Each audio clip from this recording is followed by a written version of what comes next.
الحمد للہ رب العالمین والصلاة والسلام علی سید الانبیاء والمرسلین وعلی آلہ واصحابہ اجمعین۔ میں مولوی صدیق اکبر یوٹیوب چینل اسرا ٹی وی سے خلیج خان کے نام مکتوب نمبر 67 میں تقوی و طہارت کے متعلق مفصل ارشادات کے بعد تحریر فرماتے ہیں۔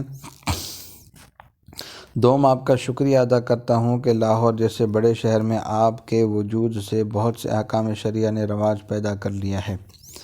دین کو تقویت اور ملت بیضاء کی تائید ہوتی ہے۔ یہ شہر فقیر کے نزدیک ہندوستان کے تمام شہروں میں قطب ارشاد کی حیثیت رکھتا ہے۔ اس شہر کی خیر و برکت ہندوستان کے تمام شہروں پر اثر ڈالتی ہے۔ اگر اس شہر میں دین کو رواج حاصل ہوا تو سب جگہ ایک قسم کا رواج پیدا ہو جائے گا۔ حق سبحانہ آپ کی مدد فرمائے۔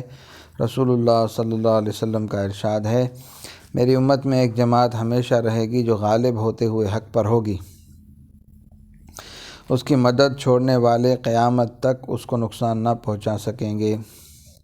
لالا بیگ دربار جہانگیری کے امیر ہیں، ان کو تحریر ہے، تقریباً 1 قرن گزر گیا، اسلام کی غربت و بے بسی اس حد تک پہنچ گئی ہے کہ کفار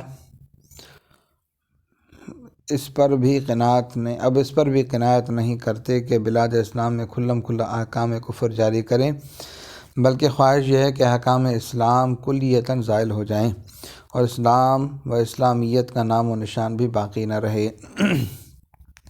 معاملہ یہاں تک بڑھ چکا ہے کہ اگر کوئی مسلمان اسلام کا کوئی شعار ظاہر کرتا ہے تو قتل کر دیا جاتا ہے۔ ابتدا بادشاہت میں اگر اسلامیت نے رواج پا لیا اور مسلمانوں نے اعتبار پیدا کر لیا تو فبیہا، ورنہ اگر کچھ توقف ہوا تو مسلمانوں کے لیے کام بہت دشوار ہو جائے گا۔ الغیات ثم الغیات، الغیاث الغیاث ثم الغیاث الغیاث۔ دیکھنا ہے کہ کون سا صاحب نصیب اس سعادت کے لیے مستعد ہوتا ہے اور کون سا شہباز اس دولت کو حاصل کرتا ہے۔ یہ امرائے دولت جن کا اوپر تذکرہ کیا گیا 7 ہزاری، 30 ہزاری اور 5 ہزاری ہیں، جو وزراء دولت، گورنر اور بڑے بڑے جرنیل ہیں۔ ان کے علاوہ حکیم فتح اللہ، شیخ عبدالوہاب، سید محمود، سید احمد، خضر خان لودھی، مرزا بدیع الزمان، جباری خان، سکندر خان لودھی وغیرہ کتنے افسران فوج، حکام اور عہدیداران ہیں جو 2 ہزاری سے ہزاری منصب رکھتے ہیں۔ دربار تک ان کی رسائی ہے اور وہ حضرت مجدد صاحب قدس اللہ سرہ العزیز کے حلقہ بگوش ہیں۔ مکتوبات شریف میں ان کے نام مکاتیب ہیں جن میں اصلاح نفس، پابندی شریعت، تصحیح عقائد اور روحانی مقاصد وغیرہ وغیرہ کے متعلق گراں قدر تعلیمات و ارشادات ہیں جن کی خوبی مطالعے پر موقوف ہے۔ معلوم ہوتا ہے کہ حکومت اکبری و جہانگیری کے تمام سنی ارکان و اعضاء حضرت مجدد صاحب قدس اللہ سرہ العزیز کی تحریک کے اعضاء و اراکین ہیں۔ ایک مضبوط نظام ہے جس میں اہل سنت والجماعت تعلقہ دار اور حکومت کے تمام ورنہ اکثر و بیشتر منصبدار منسلک ہیں، اور اس نظام کا سر رشتہ حضرت مجدد صاحب کے ہاتھ میں ہے۔ آپ موقع بموقع اس نظام کو حرکت دے رہے ہیں۔ علاوہ ازیں کم و بیش 500 حضرات کے نام 651 مکتوب ہیں جو 3 جلدوں کے تقریباً 1000 صفحات میں درج ہیں۔ مکتوبات کے طرز خطاب سے معلوم ہوتا ہے کہ یہ 500 حضرات ہندوستان کے مختلف گوشوں کے سنجیدہ اہل علم اور ذی اثر حضرات ہیں جو اپنی اور نوع انسان کی اصلاح میں مشغول اور منہمک ہیں۔ مجدد صاحب نے بغاوت کیوں نہیں کی؟ نص حدیث کے بموجب مسلمان بادشاہ سے بغاوت صرف اسی وقت جائز ہے جبکہ واضح اور بین طور پر اس سے ارتکاب کفر ہو۔ مشرکانہ اور کفری افعال کا ارتکاب اگرچہ حرام ہے، لیکن کسی شخص کے کفر کا فیصلہ اسی وقت کیا جائے گا جبکہ اس کو مسلمان قرار دینے کی کوئی وجہ باقی نہ رہے۔ بہت ممکن ہے زمانہ اکبر میں حضرت مجدد صاحب کی تحریک نے اتنی قوت حاصل نہ کی ہو کہ اکبر جیسے خرانٹ شہنشاہ کی 40 سالہ شہنشاہیت کا مقابلہ کر سکے۔ حالانکہ اعلان جہاد کے لیے اتنی قوت کا ہونا ضروری ہے کہ بظاہر اسباب کامیابی کی توقع کی جا سکے، اور کیا تعجب ہے حضرت مجدد صاحب کی تحریک نے اکبر تک اپنا اثر پہنچا دیا ہو۔ اور یہ قول اگرچہ مشہور نہیں مگر ممکن ہے صحیح ہو کہ اکبر نے وفات سے کچھ پہلے توبہ کر لی تھی، لیکن بظاہر حضرت مجدد صاحب اکبر کو اغراض پرست اور فاسق مسلمان قرار دیتے ہیں جو اغراض پرستوں کے ہجوم میں گھرا ہوا ہے۔ چنانچہ اکبر سے زیادہ علماء سو اور اغراض پرست جماعتوں اور افراد کی آپ مذمت فرماتے ہیں اور اس کی اصلاح کے لیے اراکین حکومت کی اصلاح کو مقدم اور موقوف علیہ گردانتے ہیں۔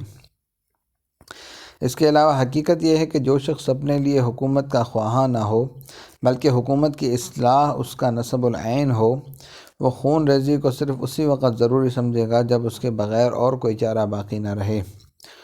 مقربین اور وزراء کی جماعت میں جو رسوخ پیدا کیا جا چکا تھا وہ اگرچہ فوری انقلاب نہیں کر سکتا تھا مگر انقلاب کی توقعات سے مایوسی بھی نہیں ہوئی تھی۔ ہاں، ضرورت تھی کہ ان اصلاح پسند مقربین کے جذبات اصلاح کو مزید تقویت پہنچائی جائے اور اپنے نصب العین کو اتنا نمایاں اور بین کر دیا جائے کہ اس کے ماسوا کا ان کو شک و شبہ بھی باقی نہ رہے۔ اس اجمال کی تفصیل یہ ہے کہ مسلمان بادشاہوں کی خانہ جنگی اس وقت اس قدر بڑی ہوئی تھی کہ حضرت مجدد صاحب قدس اللہ سرہ العزیز جہاد بالسیف کا اعلان فرماتے تو یہی مقربین یقین کر سکتے تھے کہ تحصیل حکومت کا ایک ڈھونگ رچایا گیا ہے، اور حضرت مجدد صاحب قدس اللہ سرہ العزیز کے دعویٰ اصلاح کو بھی وہی اصلاح خیال کی جاتی جس کا اعلان ابراہیم لودھی کے مقابلے پر بابر نے یا ہمایوں کے مقابلے پر شیر شاہ سوری نے کیا تھا۔ نتیجہ کیا ہوا؟ یہی کہ ایک چیز دست کی جگہ دوسرے نے حاصل کر لی۔ علاوہ ازیں اکبر نے اپنے 50 سالہ عہد میں ہندوؤں کے حوصلے اتنے بڑھا چکا تھا کہ اس جد و جہد اصلاح میں خود اقتدار مسلم کے زوال ہی کا خطرہ تھا۔ اس کے ماسوا شاہ عباس ایران میں شیعہ بادشاہ تھا، ہندوستان میں شیعہ پارٹی برسر اقتدار تھی۔ کیا کوئی شک ہو سکتا ہے کہ ملکہ نور جہاں کی امداد کے لیے ایرانی قز لباش دناتے ہوئے ہندوستان پہنچ جاتے؟ بہرحال اس وقت مدبرانہ اور عاقلانہ لائحہ عمل کے سوا کچھ ہو ہی نہیں سکتا تھا کہ وہ مقربین اور وزراء جو آواز اصلاح پر کان دھر سکتے تھے اس آواز کو ان کے دلوں کی گہرائیوں میں اتنا اتار دیا جائے کہ وہ سراسر اصلاح بن جائیں۔ دعوے بہت کچھ کیے جاتے ہیں مگر ان کا اثر اور ان میں قوت جاذبہ جبھی پیدا ہوتی ہے کہ ایثار، قربانی، جفا کشی اور وفا اور فداکاری سے ان کی صداقت کا یقین پیدا کر دیا جائے۔ آپ کو یاد نہیں دنیا کے سب سے بڑے مصلح نے ساری دنیا کے مقابلے پر اپنی اصلاح پسندی کے دعوے کا ثبوت کس طرح دیا تھا؟ 23 سالہ عہد نبوت کے بیشتر حصے میں صبر آزما قربانیوں، عبرت انگیز فداکاریوں سے اپنی صداقت کا نہ صرف یقین دلایا بلکہ صداقت کی آواز انصاف پسند مقابلین کے دلوں میں اس طرح اتار دی کہ وہ سر تا پا آواز صداقت بن گئے، اور وہی جو کافر تھے اب اشداء علی الکفار کافروں کے مقابلے میں شدید ترین طاقت بن گئے۔ حضرت حمزہ رضی اللہ تعالیٰ عنہ، حضرت فاروق اعظم رضی اللہ تعالیٰ عنہ کی سیرت پڑھو اور دیکھو کہ بدترین کافر کس طرح رشید ترین مجاہد حق بن گئے، اور پھر غور کرو کہ یہ انقلاب تلوار کی طاقت سے ہوا یا حق و صداقت، اخلاق و ضمیر، ایثار اور قربانیوں کی خاموش قوت سے۔ بلا شبہ یہ قوی اور نہایت مضبوط طریقہ جنگ ہے جو اس وقت تک کیا جاتا ہے جب تک اس کی کامیابی کے امکانات باقی رہیں، اور اسی طرز جنگ کو مقاومت بالصبر کے مذہبی لفظ سے تعبیر کیا جاتا ہے اور آج کل کی اصلاح میں عدم تشدد کی جنگ کہا جاتا ہے۔ مجھے یقین ہے کہ آپ اس حقیقت سے ناآشنا نہ ہوں گے کہ جب مکہ معظمہ میں اس طرح کی جنگ کو آزمایا جا رہا تھا تو تلوار اور قوت سے جنگ ممنوع تھی، جب وہ تمام طبیعتیں جن کو انصاف پسندی کا کچھ بھی حصہ مرحمت ہوا تھا ایک ایک کر کے ہلکا بغوش ہو چکی، اور صرف وہی ظاہر پرست ذہنیت باقی رہ گئی جن کا اعلیٰ انصاف قوت ہی ہوتا ہے، اور تلوار کی چمک کے سوا کوئی نور ان کی شوخ اور دلیر آنکھ کو خیرہ کر ہی نہیں سکتا۔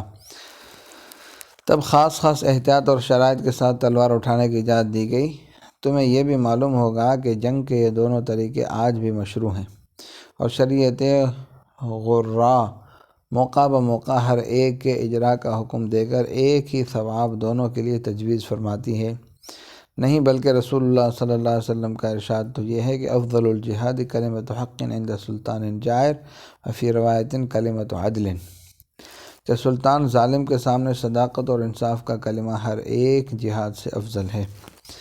بہرحال اس طرز جہاد کے لیے ضرورت تھی کہ حضرت مجدد صاحب اپنی صداقت نیز سلطان اور سلطنت کی خیرخواہی کا آخری ثبوت پیش کریں۔ گرفتاری وصلی اللہ تعالی علی حبیب سیدنا محمد وعلی آلہ وصحبہ اجمعین برحمتک یا ارحم الراحمین۔